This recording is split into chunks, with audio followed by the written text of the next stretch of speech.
Hey guys, and welcome to the Working Money channel. Ripple partner Standard Chartered is now boosting their 2024 Bitcoin forecast to a whopping $120,000. To be honest with you guys, I have a feeling it'll likely go higher in 2024, but well, let's take a look. I mean, the value of the top cryptocurrency Bitcoin could reach $50,000 this year and jump to $120,000 by the end of 2024. So they are looking at fourth quarter 2024, which, I mean, they might be onto something. This is what they said just yesterday, guys. Standard Chartered published a $100,000 end 2024 forecast for Bitcoin back in April. On The View, the so-called crypto winter was over.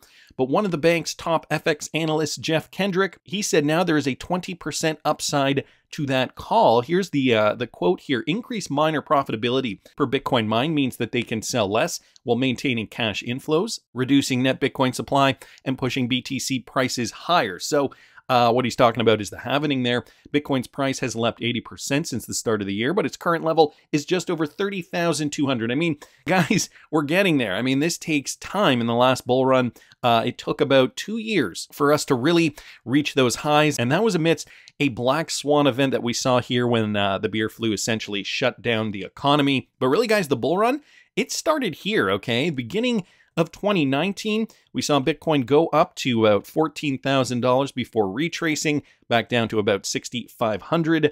And then it was starting its ascent once again. Now, we had this black swan event, and had that not happened, I think Bitcoin could have maintained its momentum and continued to even higher prices than what we saw back in November of 2021. So this was a bit of a strange bull run, I gotta say. It was a very weird bull run. But now they're saying 120,000 by the end of 2024, you know, even just throwing a Fibonacci on the Bitcoin chart here.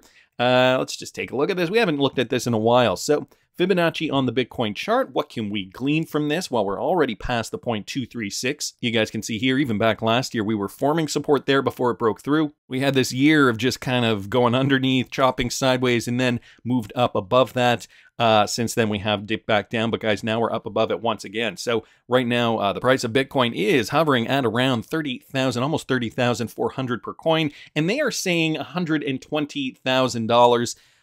So of course, that would mean we'd have to get up past all-time high, and they're even suggesting getting up past the 1.618, which would bring Bitcoin to about $100,000. So 120, it's an unusual amount. It's kind of not even really halfway between the 1.618 and the 2.618.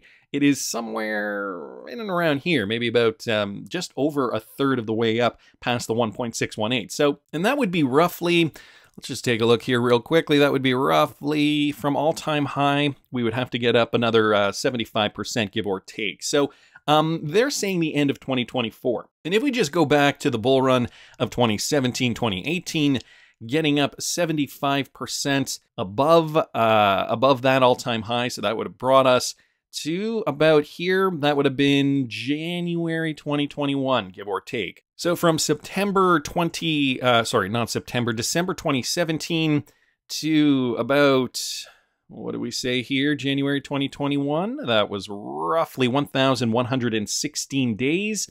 So, you know, I'm wondering if they are looking at this in terms of a time frame, and that's how they are assuming we're going to get past that level here. Yeah, that would bring us to, you guys can see that down there, last quarter of 2024. So, you know, looking at the last bull run, these numbers are making sense based on the time frame. Of course, you know, where are altcoins going to be in that case, and where will XRP be? I mean, it might really take off after we finally get that verdict. Right now, it's kind of hovering still very quiet at 47.3. So not too much movement for XRP. Nike swoosh pattern still playing out. No lower lows. All we're seeing are those higher lows. And so that Nike swoosh pattern is playing out. It'd be nice to see a higher high finally. But you know, we're just kind of waiting and seeing at this moment. So yeah, Bitcoin, 120,000. I don't think that that is off the table. Again, let's not forget we did see that black swan event for the last bull run. So, I mean, it could even overperform based on what we could be seeing today. And like I said, guys, this is going to affect altcoins too. Lots of altcoins really took off in the last bull run, and I was kind of kicking myself for not, looking at more alternative cryptocurrencies that I could have cashed out for pure profit. I know a lot of us were in that same scenario. I did cash out some cryptos at that point in time. I know I've told some of you guys about my Binance coin trade, the BNB coin trade. Bought it at about $24 and sold very, very close to all-time high at around 650, give or take. Well, in this bull run, guys, I'm going to be doing more of that, and for only $5 a month, you can follow me on my trading journey. I've been getting a lot of new patrons signing up, and I'm going to be getting into some more crypto positions. I've been eyeing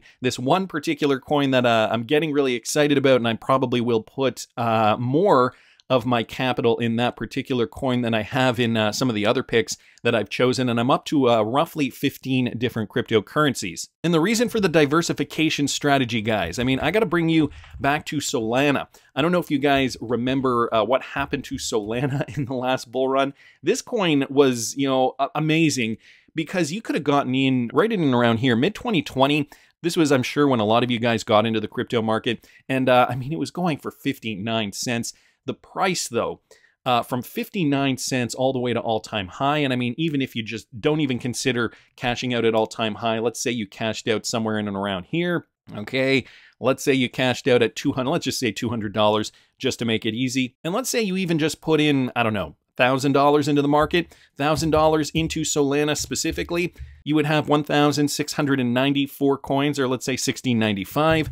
So 1,695 times $200 per coin, you would have cashed out $339,000. And guys, this is just one example of, a coin that really performed very well. And that's only with $1,000 capital. So again, I'm going to be doing more of this coming bull run, only $5 a month. And I wanted to remind you guys that Patreon always charges you on the day that you sign up and then at the first of every month. So if you sign up today for July, you're going to be charged today, and then you will also be charged on August 1st moving forward, first of every month. So just be mindful of that. The other thing that I'm still monitoring for my patrons is XRP price target exits. The lawsuit has been adding an interesting layer to this. And, we're also seeing institutions buying up large quantities of XRP2. This has been happening since February. And apparently, even just within the last 10 days, I mean, I'm doing this video on July the 11th, and Michael Branch is bringing this to our attention. Ripple price lacks momentum despite major $80 million whale investment. So we haven't really been seeing too much in terms of price move. However, Santiment is noticing that whales are continuing to invest in XRP at this point in the last 10 days, $80 million worth. Amid the apparent price stagnation, a large cluster of institutional investors has been taking long positions on XRP this month. The sentiment chart shows below that whales holding 1 million to 100 million XRP coins have added 170 million coins to their wallet balances since just the start of July. So within the last 10 days. So, this information was probably as of yesterday. So the first 10 days of July, we're already seeing 170 million coins swooped up by institutional investors. So, I mean, again, these guys are also predicting that, the XRP price is really going to rocket up. And this could also really affect the, not just the altcoin market, but could spur on FOMO for the crypto market as a whole. I mean, it would be the first time in history that an altcoin would spur on crypto FOMO. I mean, usually it's Bitcoin that sets the precedent. Then, of course, as you know, altcoins follow. But, we might be seeing something different this time around. I also happen to see this, which was kind of strange as well, from XRP Captain on Twitter. XRP price on the Poloniex exchange specifically went down to 0, and then it bounced back up. So maybe due to low liquidity or something else is brewing. Don't know why we saw this. Let's just take a look. XRP was actually the XRP to USDT chart on Poloniex.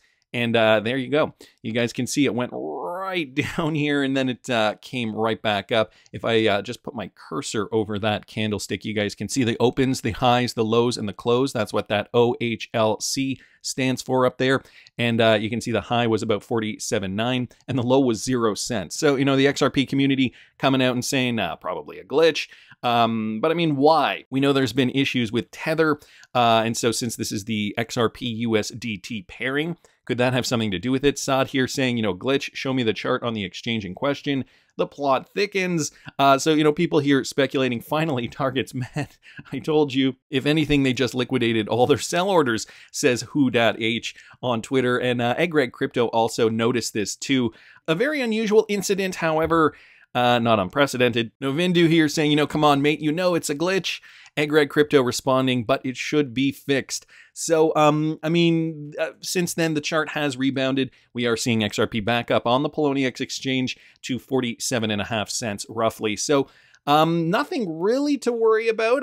This kind of thing happens sometimes. About a month ago, there was a new development on the XRP ledger tokenizing real estate happening in Hong Kong. And the real estate tokenization on the XRP ledger, guys, is getting more traction even now. Michael Branch posting this, Ripple's foray into real estate tokenization using blockchain and digital currencies is driven by a desire to address existing challenges in the real estate sector. Now, I didn't really think about the real estate sector too much as being, one of those industries that really needed improvement. However, when you look at it, the XRP ledger can really help in this case. The innovative pilot program seeks to empower users to tokenize their real estate assets and utilize them as collateral for loans, leveraging Ripple's CBDC platform. So they talked a little bit about the CBDC in Hong Kong. They're also working on that. And Anthony Welfare also came out. I saw his tweet on Twitter. This news article is picking up on that. Ripple's central bank digital currency advisor, Anthony Welfare, recently highlighted the increasing global interest in CBDCs and stablecoins, emphasizing that Ripple's team is actively exploring practical applications for these technologies with a particular focus on tokenizing real estate assets. And so he was in Romania recently. Welfare presented a compelling use case that combines the digital Hong Kong dollar, the EHKD, tokenized real estate, and finance lending protocols. The innovative pilot program seeks to empower users to tokenize their real estate assets and utilize them as collateral for loans, leveraging Ripple's CBDC platform. So lots going on here. Let's just look at tokenizing real estate first, okay? Because there are, real estate's a huge industry. A lot of people tend to will their real estate down to their kids. The kids inherit it. And, then you have maybe 3 people owning one property. And then it could get a little more confusing, if somebody's parents own multiple properties, what the heck happens there? So blockchain technology, not just for the buying and selling of real estate, but for the organization of owning real estate. John Deaton brings this example up. Tokenization in real-world real estate is coming. Real estate is the perfect asset to tokenize. And then he gives that example. A parent dies, leaving real estate, including rental properties or a farm, leaving it to 5 kids, some who wish to cash out immediately, while others wish not to sell. Tokenization satisfies all parties. So Thomas E. Davis here says, please explain. He gives a more specific example, 100-acre farm, 5 kids, 3 want to maintain it, 2 want to sell it. It becomes a 60-acre family farm. Which 60 acres? So the farm is tokenized into 5 shares representing 20% interest in the farm, which includes the land, real estate, and a 20% interest in any profits from operating the farm. The 2 kids each sell their 20% share. Everything is recorded on the blockchain, eliminating lots of costs. Who owns the deed of the property, though? Where are the values coming from? The 2 kids who sold get value from where? Or some have to buy their share. So some other questions here, but, the organization of it, I think, is really what's central here, the focus, I think. And, a business, a real estate business is something very different than owning your parents' home. So there's going to be a lot of nuance within this. I just think it's great, though, that, companies and, real world use cases are now being optimized on the XRP ledger, tokenizing real estate, giving a new vertical. And, this is also going to integrate with central bank digital currencies, too. So more utility essentially driven to the XRP ledger is not a bad thing. The other day, I also posted a video with Mark Fagel's opinion on how he thought it might be a good idea for Ripple to hand over the escrowed XRP to the SEC. It was a bit of a controversial opinion. John Deaton here saying, locking Ripple's escrow forever will never happen. So going back to that concept of locking up the escrow, the SEC didn't seek a preliminary injunction. The SEC seeks $1.3 billion and a permanent injunction from Ripple and its executives from violating Section 5 in the future. Ironically, during the case when Ripple objected to how expensive the SEC's discoveries requests were, the SEC argued Ripple could sell XRP to raise funds. How about that for an argument? Hey, Judge, Ripple can afford to do what we ask because all they need to do is violate securities laws even more and sell unregistered securities to the public. No wonder the judge called them hypocrites.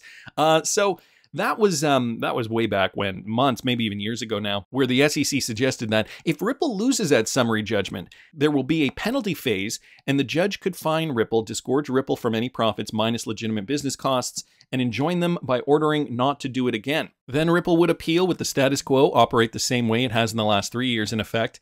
Congress could enact clarity, making it all moot, or Ripple could win on appeal. The escrow, in my opinion, remains intact, absent a settlement after Judge Torres issues her ruling. So, and I mean, I kind of agree. I don't think that the escrow has any place in this game. Ripple's kind of holding it in trust for the ecosystem, and it is supposed to be dispersed monthly on a schedule, and that has been planned for years now. So an interesting point, though, there by John Deaton. Going back to Anthony Welfare, though, working in Ripple's NYC office this week, and very pleased to see our first ever CBDC award. So Ripple just won a CBDC award, Best Sustainable Initiative to Ripple for the 2023 Digital Currency Conference. You guys can see that down there. Ripple has a long history from an inception of sustainability projects, and we are making sure the CBDC team continues to develop long-term sustainable solutions for our customers and partners. So the 2023 award for a central bank digital currency, the only cryptocurrency company receiving that today, at least. I mean, what does that tell you guys? Ripple's clearly got a head start in making this a reality. I'm going to keep moving because, there's a lot to cover today, actually. One of the things that I also wanted to mention was the impatience, I think, of the XRP community and, finally getting to the verdict. I mean, guys, we have to be patient. I mean, there's really nothing to worry about. At a point, we're going to get a verdict. The judge has to do her job, and we're going to get a verdict. And, at this point in time, it's kind of a nice breathing period for those of you guys who are still looking to accumulate. Maybe you're waiting for your paycheck to come in before you can put more money into XRP. Again, everybody's got their own situation, and there's no, one solution fits all. But I get it. People also want to cash out, to the point where people in the XRP community are commenting on this. Patience is a cornerstone of successful investing, yet it's a trait most investors lack. This coming from Cypress Demanding Core here on Twitter. Most investors lack in a world that craves instant results. Patient investors stand tall, reaping the rewards of endurance and foresight. This is all happening for a reason. And so Cypress Demanding Core posts a little video here, but also gives a little bit of insight on Securitize and who's on the board there. I suggest you watch this little video. It's a good little clip. Digital Assets Daily also saying, let's see it unfold. Delay after delay. Judge Torres will most likely name XRP a security before going to the SC. More delays. Original timeline was 2025. Question, does it function globally before or after? And Christian down here saying, I hope you're wrong, but I can see this. Vincent Van Code down here saying, I really doubt that. Decision is split. Pre-2018 sales will go to SC, which is the Supreme Court. Current sales, not securities. Escrow rules put in place so they cannot be sold as a security. Johnny here saying, hope you're wrong. However, gives me more time to fill my bags for the long haul. Exactly. XRP Nation saying, agreed. Digital Assets. Have you looked into the full compliant and regulated ecosystem? And then some more responses down here. Maverick saying, we know the SEC game was a delay game. Every single decision by Torres has taken the maximum amount of time possible. It's not a stretch to believe she's playing the game the SEC wants. Will her ultimate ruling be in line with every other decision and cause even more delays? So people getting a bit frustrated and a little disillusioned by Judge Torres. Again, guys, it's July. She might be on vacation. She's taking her time. A lot of people aren't working as hard as they usually would when it's the summer. John Deaton here, though, also coming out saying so many people claiming something is strange because the Ripple decision is allegedly taking unusually long. Here are some facts, though, to consider coming from a lawyer, guys, before putting your tinfoil hat on, jumping to conclusions. The Ripple SEC reply briefs were filed in December. Thus, Judge Torres' decision is now at 7 months. Ripple isn't the only one waiting, however. In the Thor Equities case, also before Judge Torres, the reply briefs were also filed in December. Judge Torres hasn't ruled on that yet either. In the New York District Carpenters Fund case, Judge Torres' summary judgment ruling took over 8 months from the reply briefs. Quiller versus U.S. took 7 months for Judge Torres' decision. The Fitzgerald case and several others I could name took 6 months for Judge Torres to rule. So as he's saying, this was filed in December, so we can just count. We're on month 7 right now. In short, although I and others believe that we would see a ruling before now, there are other cases and examples that have taken an equal amount of time. Judge Torres is likely aware of the magnitude of her decision. So that is something we keep coming back to, the fact that Judge Torres has this very important decision. Do you really think she's going to rush it along for a few impatient XRP community members? Guys, come on. Come on. Tim here saying, all I know is that we're a day closer than yesterday. Tomorrow will be a day closer than today. We will get there, XRP community. That is kind of my sentiment wrapped up in a perfect sentence. We're going to get there, guys. It's not the end of the world. If anything, it's a great time to accumulate because remember, the more XRP you have, the better the payoff will be. I mean, we can only predict where the price will go, but certainly do not expect it to go to whatever.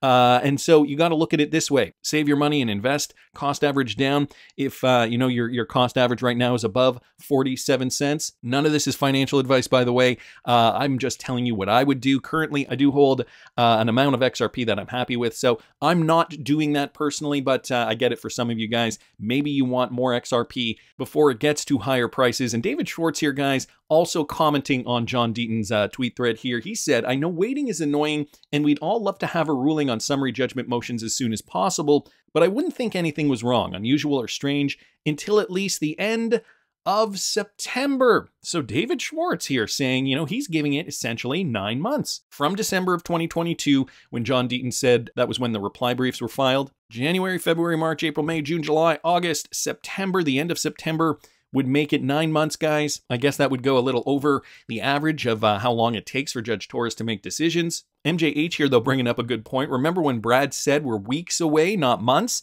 It's now July and you're suggesting September? That's months, not weeks. Something doesn't add up here. And John Deaton did respond, though. He said, Brad's a great CEO, but he doesn't have a crystal ball. His lawyers likely told him the same thing, and that at least 5 other lawyers following the case were saying the same thing too. What many didn't consider is that Judge Torres has 500 open cases, so that is a lot of work. Guys, we just have to be patient. Patience, patience, patience before this market really rides. I do hope you guys have your positions secured, because a 1.14 trillion cryptocurrency market may be a thing of the past very, very soon. That's just my opinion, but I want to hear what you guys think. Please subscribe to the channel if you haven't already. Like the video if you like the content I'm providing. I always love hearing your comments. See you in the next one, guys.